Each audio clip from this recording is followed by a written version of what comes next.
டெல்லியில் உள்ள விஞ்ஞான் பவனில் குடியரசுத் தலைவர் திரௌபதி முர்மு தலைமையில் மகளிர் தின கொண்டாட்டம் நடைபெறவுள்ளது. வளர்ச்சியடைந்த இந்தியாவுக்கான பெண் சக்தி என்ற தலைப்பில் வரும் 8ஆம் தேதி தேசிய அளவில் நடைபெறவுள்ள மாநாட்டை குடியரசுத் தலைவர் தொடக்கி வைக்கிறார். மத்திய பெண்கள் மற்றும் குழந்தைகள் மேம்பாட்டு அமைச்சகம் சார்பில் நடைபெறவுள்ள இந்த மாநாட்டில் ராணுவம் முதல் அங்கன்வாடி வரை பல துறைகளிலும் பணியாற்றும் பெண்கள் பங்கேற்கின்றனர். உலக வங்கி, யுனிசெஃப், ஐநா போன்ற சர்வதேச அமைப்புகளின் பெண் பிரதிநிதிகளும் இந்த மாநாட்டில் கலந்து கொள்ள உள்ளனர்.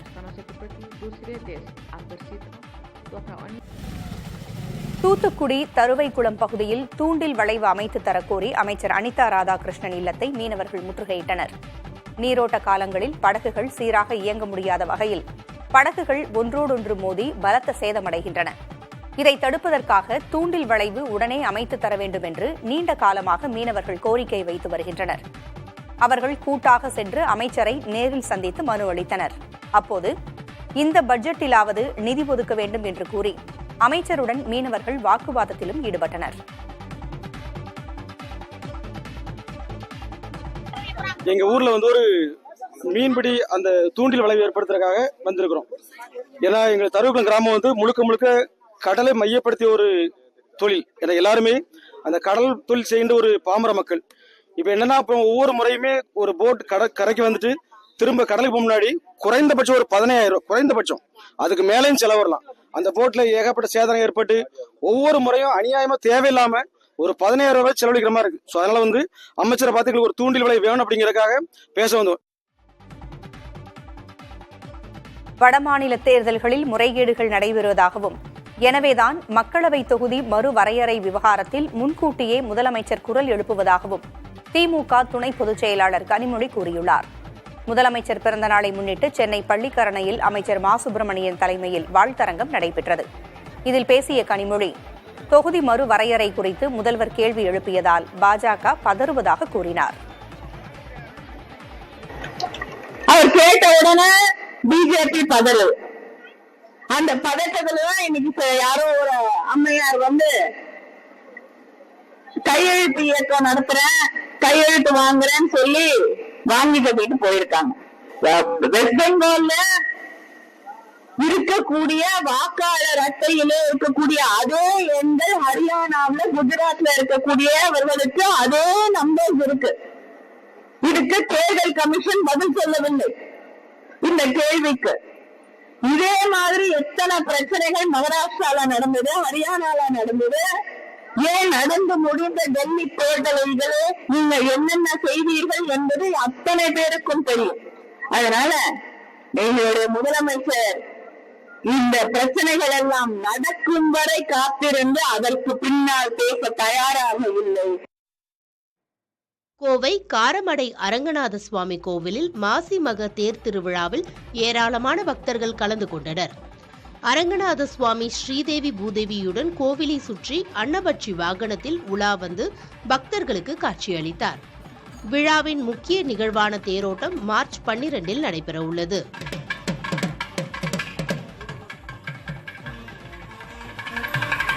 இதேபோல் திருவள்ளூர் மாவட்டம் திருத்தணி முருகன் கோவிலில் மாசி மாத பிரம்மோற்சவ விழாவின் 4ஆம் நாள் திருவிழா கோலாகலமாக நடந்தது. விழாவில் வெள்ளி நாக வாகனத்தில் வள்ளி தெய்வானையுடன் முருகன் பக்தர்களுக்கு காட்சி தந்தார்.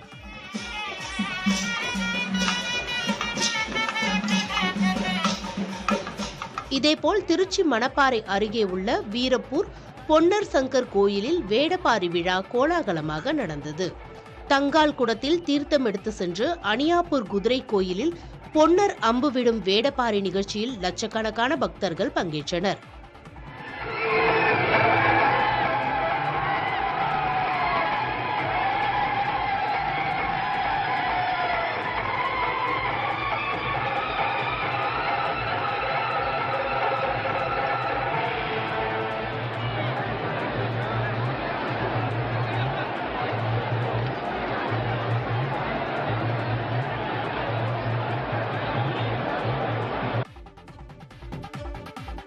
சென்னையில் 6 வயது சிறுமியை பாலியல் வன்கொடுமை செய்த குற்றவாளியின் மேல்முறையீட்டு மனுவை உச்சநீதிமன்றம் ஒத்திவைத்தது.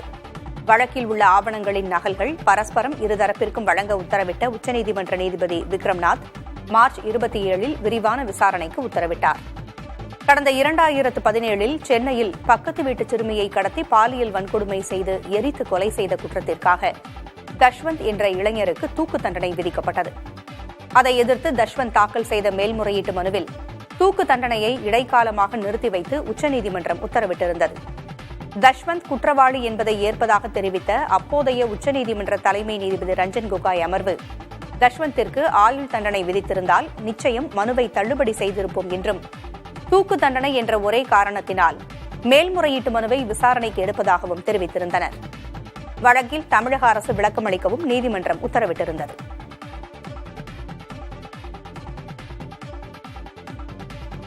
திருப்பதி ஏழுமலையான் கோவில் மலைப்பாதையில் உள்ள 100 அடி ஆழ கிடுகிடு பள்ளத்தாக்கில் குதித்த பக்தர் செகந்தராபாத்தைச் சேர்ந்த சித்தாரெட்டி என்றும், சற்று மனநிலை பாதிக்கப்பட்ட அவரை தீவிரமாக தேடி வருவதாகவும் திருமலை காவலர்கள் தெரிவித்துள்ளனர். அவருடைய புகைப்படத்தை வெளியிட்டுள்ள காவல்துறையினர், அவரை பார்த்தால் காவல்துறையின் 944007967772 என்ற எண்ணை தொடர்பு கொண்டு தகவல் அளிக்கலாம் என்றும் கேட்டுக் கொண்டுள்ளனர்.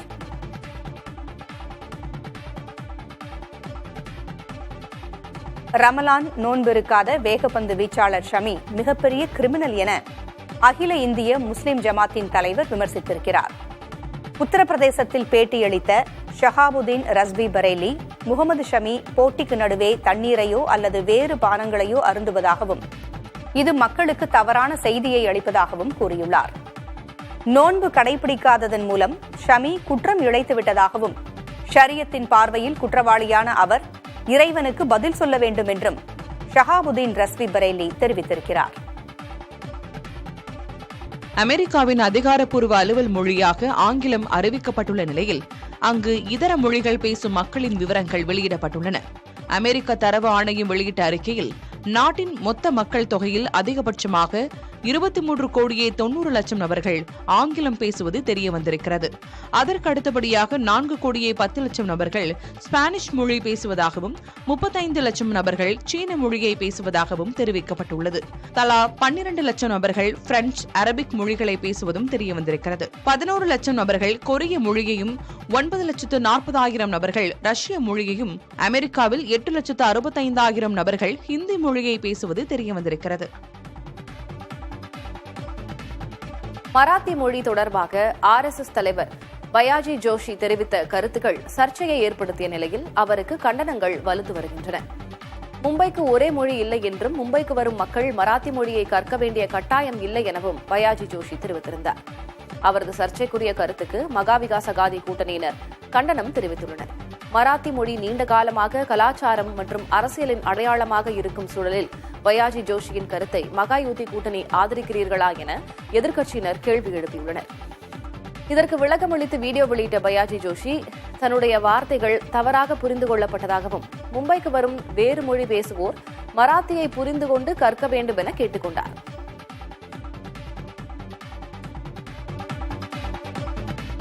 ஹிந்தி மாநிலங்களில் 90 விழுக்காடு மக்கள் ஹிந்தி மட்டும் பேச தெரிந்தவர்களாக இருப்பதாகவும், பிற மாநிலங்களில் 2 மொழிகளில் பேச தெரிந்தவர்கள் அதிகமாக இருப்பதாகவும் தரவுகள் கூறுகின்றன. 1991 தமிழ்நாட்டில் 84.5 விழுக்காடு மக்கள் தமிழ் மட்டுமே பேச தெரிந்தவர்களாக இருந்தனர். 2011 தமிழ் மட்டும் பேச தெரிந்தவர்களின் எண்ணிக்கை 78 விழுக்காடாக குறைந்தது. மகாராஷ்டிரா, குஜராத், பஞ்சாப், ஆந்திர பிரதேசம் போன்ற மாநிலங்களிலும் அந்த மாநிலங்களின் முதன்மை மொழி மட்டுமே பேச தெரிந்தவர்களின் விகிதம் சரிந்து வருகிறது. மறுபுறம் ஹிந்தியை முதன்மை மொழியாக கொண்ட மாநிலங்களில் ஹிந்தி மட்டுமே பேச தெரிந்தவர்களின் விகிதம் அதிகரித்து வருகிறது. உதாரணமாக 1991 பிரிக்கப்படாத பீகாரில் ஹிந்தி மட்டும் பேச தெரிந்தவர்கள் 90.2 விழுக்காடு. 2011 இந்த எண்ணிக்கை 95.2 விழுக்காடாக அதிகரித்துவிட்டது. ராஜஸ்தானில் ஹிந்தி மட்டும் பேச தெரிந்தவர்களின் விகிதம் 1991 93 விழுக்காடாக இருந்தது. 2011 94.3 விழுக்காடாக அதிகரித்துள்ளது. தமிழ்நாட்டில் 1991 ஆங்கிலம் பேச தெரிந்தவர்களின் விகிதம் 13.5 விழுக்காடாக இருந்தது.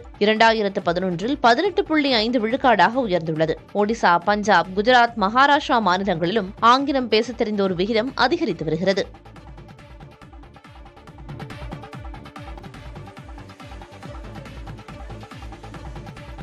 இந்தியாவில் வாகனங்களின் சில்லறை விற்பனை கடந்த மாதம் 7 விழுக்காடு குறைந்துள்ளது தெரியவந்துள்ளது. அதன்படி கடந்த ஆண்டு பிப்ரவரி மாதத்தை ஒப்பிடுகையில் இந்த ஆண்டு பிப்ரவரி மாதம் இருசக்கர வாகனங்களின் விற்பனை 6 விழுக்காடும், ஆட்டோ உள்ளிட்ட 3 சக்கர வாகனங்களின் விற்பனை 2 விழுக்காடும் குறைந்துள்ளது.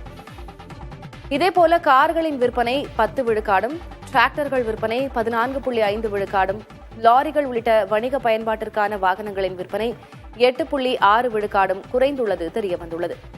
வாகன விலை உயர்வு, நுகர்வோருக்கான நிதி நெருக்கடி உள்ளிட்டவை வாகன விற்பனை சரிந்துள்ளதற்கு முக்கிய காரணிகளாக பார்க்கப்படுகின்றன.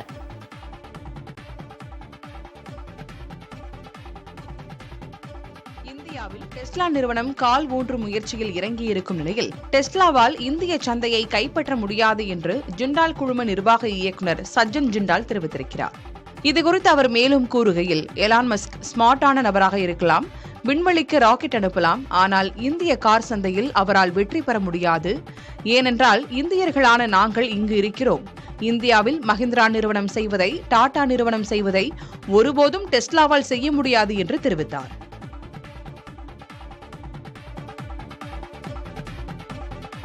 சீனாவின் அலிபாபா நிறுவனம் QWQ32B என்ற புதிய AI மாடலை அறிமுகப்படுத்தியுள்ளது. இது தங்கள் போட்டியாளர்களான டீப்சீக் மற்றும் ChatGPT-யை விட திறம்பட செயல்படக்கூடியது என்றும் அலிபாபா தெரிவித்துள்ளது. சிக்கலான கேள்விகளுக்கு கூட தெளிவான பதில்களை தங்கள் புதிய மாடல் தரும் என்றும், குறைவான டேட்டாவையே இது பயன்படுத்தும் என்றும் அலிபாபா தலைவர் ஜாக் மா தன் எக்ஸ் தள பதிவில் குறிப்பிட்டிருக்கிறார். உலகளவில் AI மாடல்களை அறிமுகப்படுத்துவதில் அமெரிக்காவிற்கு சீனா தற்போது கடும் போட்டி அளித்து வருகிறது. இந்த சூழலில் இந்தியாவும் விரைவில் தனது AI மாடலை அறிமுகப்படுத்தும் என மத்திய தகவல் தொழில்நுட்பத்துறை அமைச்சர் அஸ்வினி வைஷ்ணவ் தெரிவித்துள்ளார். பெண்களை இழிவாக குறிப்பிடும் வகையில் மேனியக் என்ற பாடலை அமைத்துள்ளதாக குற்றஞ்சாட்டி பிரபல ராப் பாடகர் ஹனி சிங்கிற்கு எதிராக நடிகை நீது சந்திரா வழக்கு தொடர்ந்துள்ளார். பாட்னா உயர்நீதிமன்றத்தில் மனு தாக்கல் செய்துள்ள நீது சந்திரா, பாடகர் ஹனி சிங் மட்டுமின்றி பாடலாசிரியர் லியோ கிராவல், போஜ்புரி பாடகர்களான ராகினி விஸ்வகர்மா, அர்ஜுன் அஜ்னாபி ஆகியோருக்கு எதிராக புகார் அளித்துள்ளார். குறிப்பிடப்பட்ட பாடலின் வரிகளை மாற்றியமைக்க வேண்டும் என வலியுறுத்தியுள்ள நீது சந்திராவின் மனு இம்மாதம் விசாரணைக்கு வரவுள்ளதாக தெரிவிக்கப்பட்டுள்ளது.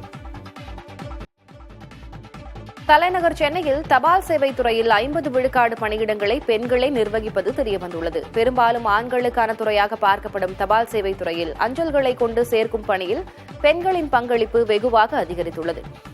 சென்னை நகர மண்டல தபால் நிலையத்தில் மட்டும் 370 ஊழியர்களில் 157 பேர் பெண்கள் என்பது தெரியவந்துள்ளது. சென்னையில் உள்ள கிளை தபால் நிலையங்கள் உட்பட மொத்த தபால் நிலையங்களில் பெண்கள் 1703 பேர் பணியாற்றி வருகின்றனர். இது தபால் நிலையங்களில் பணியாற்றும் மொத்த ஊழியர்களின் எண்ணிக்கையில் 67 விழுக்காடாகும். இந்நிலையில் கடந்த 5 ஆண்டுகளில் தபால் துறையில் பெண்களின் பங்களிப்பு 13 விழுக்காடு அதிகரித்திருப்பதாக தெரியவந்துள்ளது.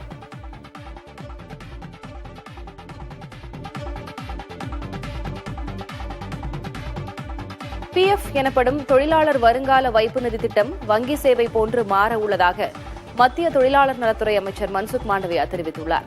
ஹைதராபாத்தில் நிகழ்ச்சி ஒன்றில் பேசிய அவர், ATM-களில் அட்டையை செருகி வங்கிக் கணக்கிலிருந்து பணம் எடுப்பது போல் இனி PF கணக்கிலிருந்தும் பணம் எடுக்க முடியும் என கூறினார்.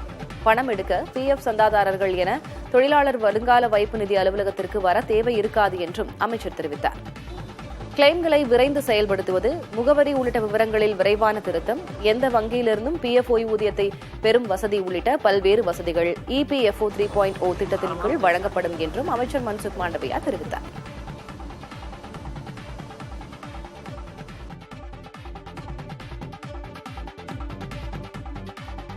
தனியார் துறை சார்ந்த ஆராய்ச்சி மற்றும் மேம்பாட்டில் முதலீட்டை அதிகரிப்பதற்காக 1 லட்சம் கோடி ரூபாய் நிதியை ஒதுக்கீடு செய்ய மத்திய அரசு ஒப்புதல் வழங்க திட்டமிட்டுள்ளது.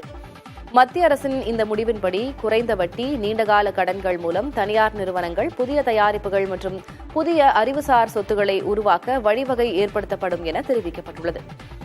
பல்கலைக்கழகங்களோ அல்லது கல்வி நிறுவனங்களோ இந்த நிதியை பெற முடியாது. எனினும் தனியார் நிறுவனங்களுடன் இணைந்து புதிய தொழில்நுட்பத்தை மேம்படுத்த நிதி பெற முடியும் என மத்திய அரசு வட்டாரங்கள் தெரிவிக்கின்றன.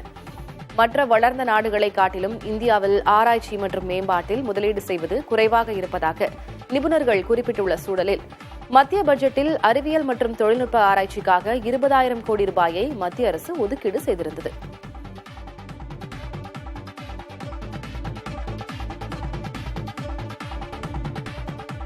தவறான சாலை வடிவமைப்புகளும் விபத்துகள் அதிகரிக்க ஒரு காரணம் என மத்திய சாலை போக்குவரத்து துறை அமைச்சர் நிதின் கட்கரி தெரிவித்துள்ளார். சாலை தொழில்நுட்பம் தொடர்பான கருத்தரங்கு ஒன்றில் அமைச்சர் கட்கரி இவ்வாறு பேசினார்.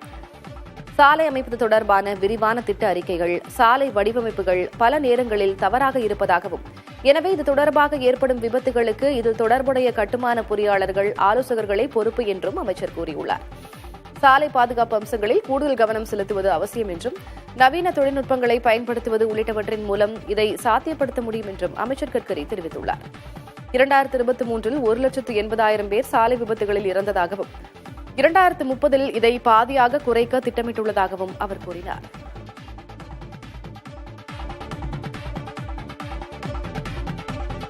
அமெரிக்காவிற்கு பாகிஸ்தானியர்கள் வர தடை விதிக்க ட்ரம்ப் அரசு திட்டமிட்டுள்ளதாக தகவல் வெளியாகியுள்ளது. அமெரிக்காவுக்கு வரும் வெளிநாட்டினரால் தேச பாதுகாப்புக்கு ஏற்பட வாய்ப்புள்ள அச்சுறுத்தல்கள் குறித்து விரிவான ஆய்வு செய்ய ட்ரம்ப் உத்தரவிட்டிருந்தார். இது தொடர்பாக அறிக்கை வரும் 12ஆம் தேதி ட்ரம்பிடம் சமர்ப்பிக்கப்பட உள்ளது. இதில் பாகிஸ்தான், ஆப்கானிஸ்தான் உள்ளிட்ட நாடுகளிலிருந்து வருபவர்களுக்கு தடை விதிக்க பரிந்துரைக்கப்பட்டுள்ளதாக தெரிகிறது. அண்மையில்தான் பயங்கரவாத ஒழிப்பில் தங்களுக்கு பாகிஸ்தான் செய்யும் உதவிகள் குறித்து ட்ரம்ப் பாராட்டியிருந்தார். முன்னதாக ட்ரம்ப் தனது முதல் ஆட்சிக் காலத்தில் Iran, Iraq, Libya, Somalia, Sudan, Syria, Yemen ஆகிய 7 நாடுகளைச் சேர்ந்தவர்கள் அமெரிக்காவில் நுழைய தடை விதித்திருந்தார். ஆனால் இத்தடை பைடன் ஆட்சிக் காலத்தில் நீக்கப்பட்டது.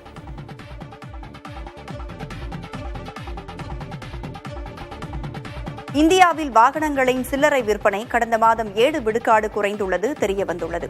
அதன்படி கடந்த ஆண்டு பிப்ரவரி மாதத்தை ஒப்பிடுகையில் இந்த ஆண்டு பிப்ரவரி மாதம் இருசக்கர வாகனங்களின் விற்பனை 6 விழுக்காடாகும். ஆட்டோ உள்ளிட்ட 3 சக்கர வாகனங்களின் விற்பனை 2 விழுக்காடும் குறைந்துள்ளது. இதேபோல் கார்களின் விற்பனை 10%, டிராக்டர்களின் விற்பனை 14.5 விழுக்காடும், லாரிகள் உள்ளிட்ட வணிக பயன்பாட்டிற்கான வாகனங்களின் விற்பனை 8.6% குறைந்துள்ளது தெரியவந்துள்ளது. வாகன விலை உயர்வு, நுகர்வோருக்கான நிதி நெருக்கடி உள்ளிட்டவை வாகன விற்பனை சரிந்துள்ளதற்கு முக்கிய காரணிகளாக பார்க்கப்படுகின்றன. மராத்தி மொழி தொடர்பாக RSS தலைவர் பயாஜி ஜோஷி தெரிவித்த கருத்துக்கள் சர்ச்சையை ஏற்படுத்திய நிலையில் அவருக்கு கண்டனங்கள் வலுத்து வருகின்றன. மும்பைக்கு ஒரே மொழி இல்லை என்றும், மும்பைக்கு வரும் மக்கள் மராத்தி மொழியை கற்க வேண்டிய கட்டாயம் இல்லை எனவும் பயாஜி ஜோஷி தெரிவித்திருந்தார். அவரது சர்ச்சைக்குரிய கருத்திற்கு மகா விகாஸ் அகாடி கூட்டணியினர் கண்டனம் தெரிவித்துள்ளனர். மராத்தி மொழி நீண்ட காலமாக கலாச்சாரம் மற்றும் அரசியலின் அடையாளமாக இருக்கும் சூழலில் பயாஜி ஜோஷியின் கருத்தை மகாயுதி கூட்டணி ஆதரிக்கிறீர்களா என எதிர்க்கட்சியினர் கேள்வி எழுப்பியுள்ளனர். இதற்கு விளக்கமளித்து வீடியோ வெளியிட்ட பயாஜி ஜோஷி தன்னுடைய வார்த்தைகள் தவறாக புரிந்து கொள்ளப்பட்டதாகவும், மும்பைக்கு வரும் வேறு மொழி பேசுவோர் மராத்தியை புரிந்து கொண்டு கற்க வேண்டும் என கேட்டுக் கொண்டார்.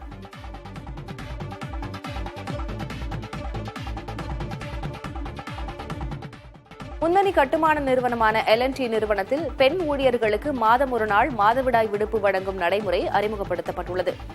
L&T நிறுவனத்தில் நடைபெற்ற மகளிர் தின விழா கொண்டாட்டத்தில் உரையாற்றிய அதன் தலைவர் SN சுப்பிரமணியன் இது தொடர்பான அறிவிப்பை வெளியிட்டுள்ளார்.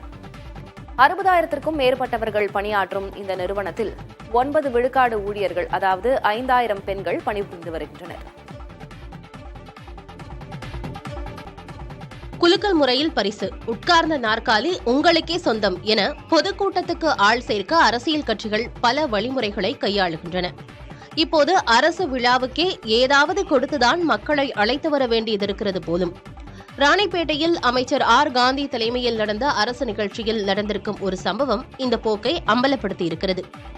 ராணிப்பேட்டை மாவட்டம் செட்டித்தாங்கல் ஊராட்சியில் 1.32 கோடி ரூபாய் மதிப்பீட்டில் பள்ளி கட்டடம், மேல்நிலை நீர்த்தேக்க தொட்டியின் திறப்பு விழா நடைபெற்றது.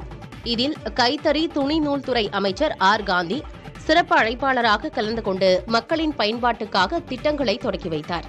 இந்த விழாவின் இறுதியில் செட்டித்தாங்கல் அங்கன்வாடி மைய வளாகத்தில் வைத்த நிகழ்ச்சியில் கலந்து கொண்ட பொதுமக்களுக்கு திமுக நிர்வாகிகள் பணப்பட்டுவாடா செய்தனர். இந்த சம்பவம் பெரும் அதிர்ச்சியை ஏற்படுத்தியுள்ளது.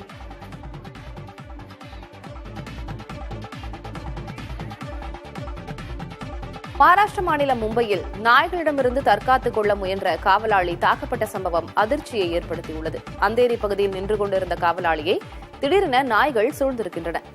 இதனையடுத்து அவர் தன்னை தற்காத்துக் கொள்ள தடியை சுழற்றியுள்ளார். இதனை கண்ட இளைஞர் ஒருவர் அந்த காவலாளியை தாக்கியுள்ளார். இந்த சம்பவம் தொடர்பான CCTV காட்சிகள் வெளியாகியிருக்கும் நிலையில் காவலாளியை தாக்கியவர் மீது நடவடிக்கை எடுக்க வேண்டும் என இணையவாசிகள் கருத்து கூறி வருகின்றனர். தென்கொரியாவில் போர் விமானங்கள் தங்கள் நாட்டு குடிமக்கள் மீதே தவறுதலாக குண்டு வீசியதில் 15 பேர் காயமடைந்தனர். KF-16 ரக விமானங்கள் மூலம் வீரர்கள் வழக்கமான குண்டு வீசும் பயிற்சி மேற்கொண்டிருந்ததாகவும் அப்போது சில குண்டுகள் நிர்ணயிக்கப்பட்ட எல்லையை தாண்டி விழுந்து சிலர் காயமடைந்ததாகவும் சில கட்டடங்கள் சேதமடைந்ததாகவும் தென்கொரிய ராணுவம் தெரிவித்துள்ளது. இந்த தவறு எப்படி நடந்தது என்பது குறித்து குழு அமைத்து விசாரணை நடைபெறும் என்றும் தெரிவிக்கப்பட்டுள்ளது. இதற்கிடையே தங்கள் தவறுக்காக விமானப்படை மன்னிப்பு கோரியுள்ளது. காயமடைந்தவர்களுக்கு நிவாரணம் தரப்படும் என்றும் கூறப்பட்டுள்ளது. வடகொரியாவை ஒட்டியுள்ள போச்சியான் என்ற இடத்தில் இவ்விபத்து நடந்ததாக தெரியவந்துள்ளது.